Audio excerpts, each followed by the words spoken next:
In this video, we're going to be talking about compositions of functions, and we're going to see those functions in a few different ways.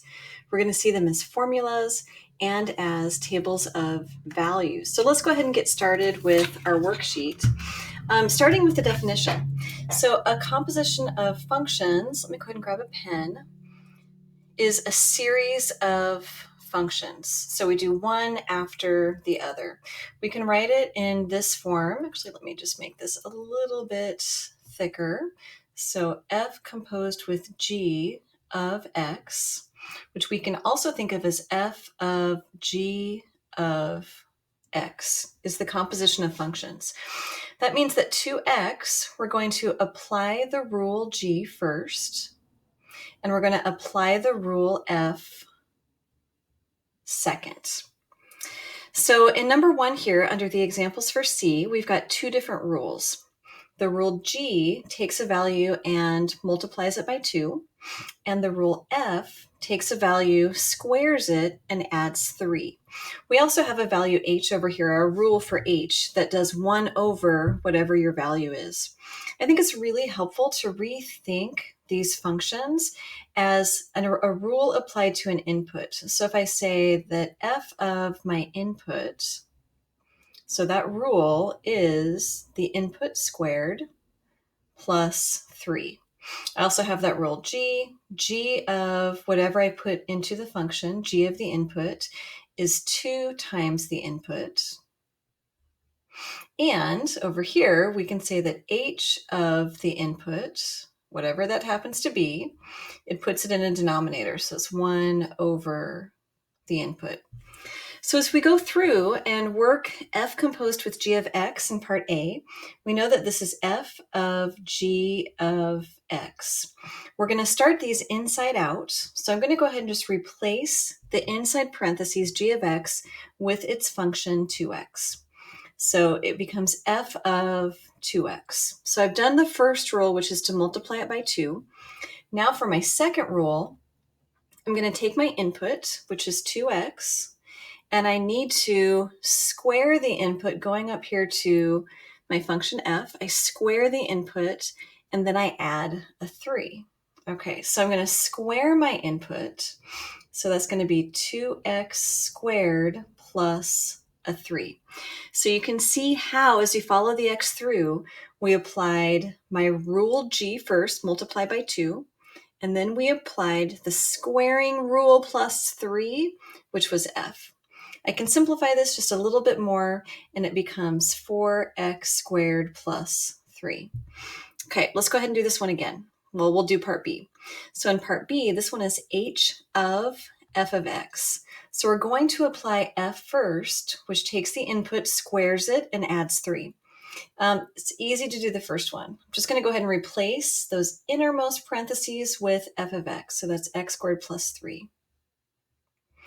But now I'm going to go to my h rule. H takes whatever I give it and does 1 over the input. So h is 1 over the input. But in this case, my input happens to be x squared plus 3. So to answer the question, what is that composition? It's 1 over x squared plus 3. And we can see now that there are two functions that happened to our original x. The first was x squared plus 3. And then I went ahead and took my h function and did 1 over. Okay, so there are my first two. Now let's go ahead and do part C. In part C, I'm going to apply 3 functions. I'm starting with my innermost function again, so I'm going to leave everything else put. So h of f of g, which is 2x. One more parenthesis, I think. My function f is what I need to apply next. F takes whatever I give it, squares it, and adds a 3. So this is going to be h of my input squared. So I need to take my 2x squared. Did I do it? There you go. I need to take my 2x squared and then add a 3. Okay, so my input squared, 2x squared plus 3. And I can simplify that a little bit, just working inside the parentheses. This is 4x squared plus 3. Now I'm going to apply my rule h to it, which says take 1 over whatever your input happens to be. So I'm going to do 1 over my input of 4x plus 3. So this is 1 over 4x squared plus 3. And this is my final composition function. So 1 over 4x squared plus 3. Okay. It's starting to kind of come together for you. So in part D, we're going to evaluate it at a number. I actually think evaluating these at numbers is much easier. So I'm going to go ahead and take g of h of 2. H is the reciprocal, 1 over whatever you give it. So that's going to be 1 over 2. And then I need to apply g. G is 2 times whatever the input is. So g is 2 times the input, which is going to be 2 times 1 over 2. I can cancel those and I get 1. So whenever I'm evaluating at a number, my answer is going to be a number. Let's do the same with f of h of 3. So f of my input is the input squared plus 3. H of my input is 1 over whatever that input is. Okay. So I want to go ahead and start by doing h of 3 first. So I'm going to leave f alone.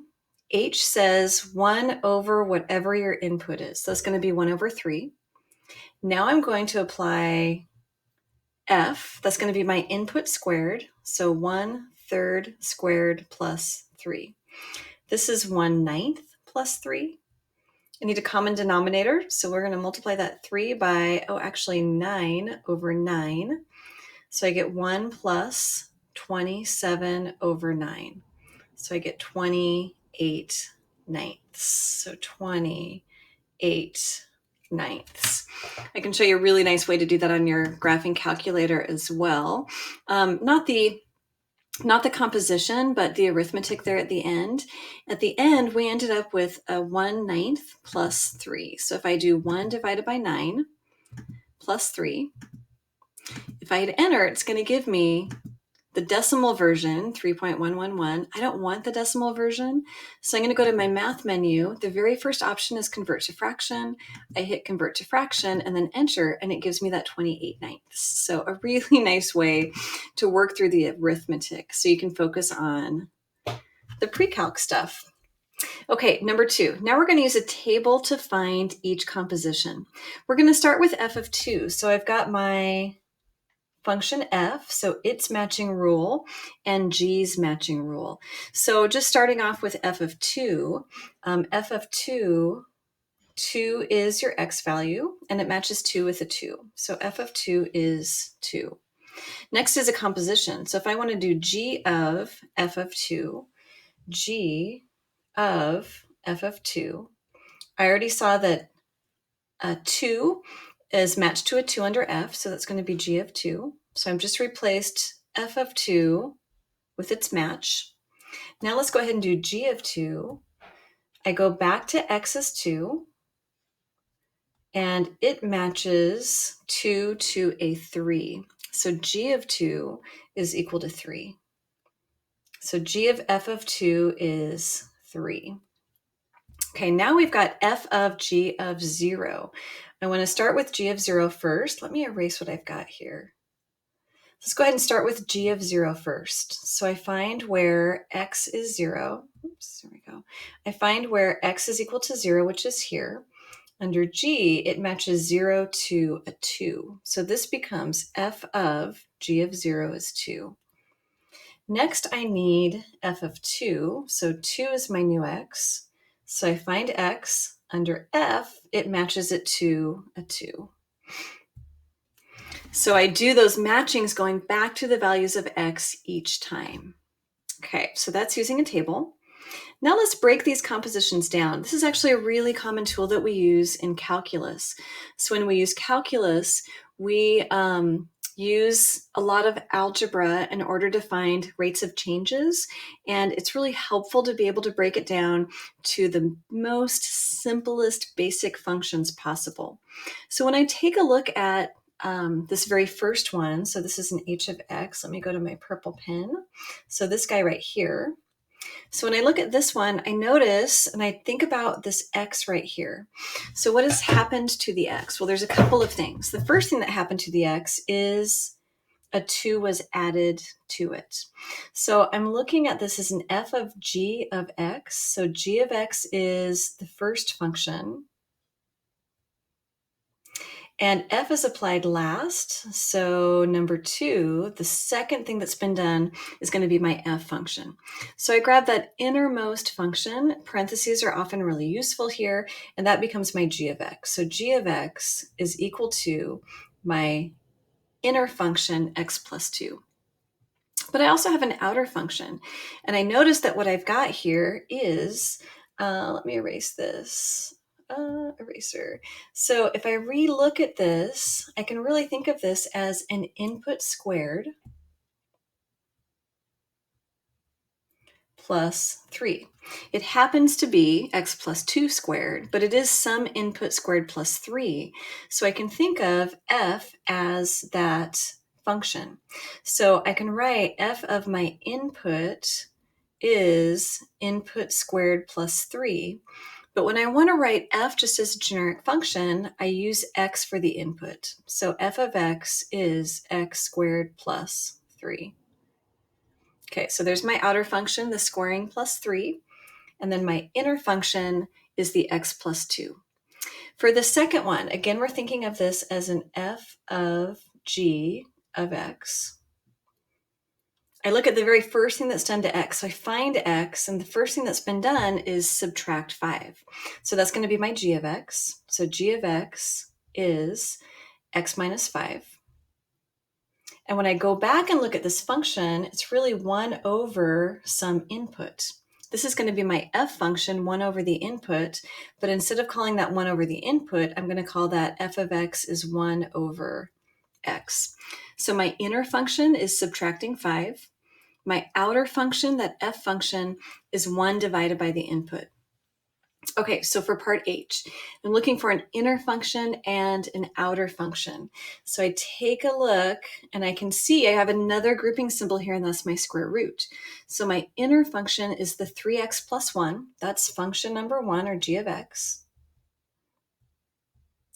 And then my outer function was that square root. Square root of some input happened to be 3x plus 1. But when I break it down as its own function, it is the square root function, the square root of x.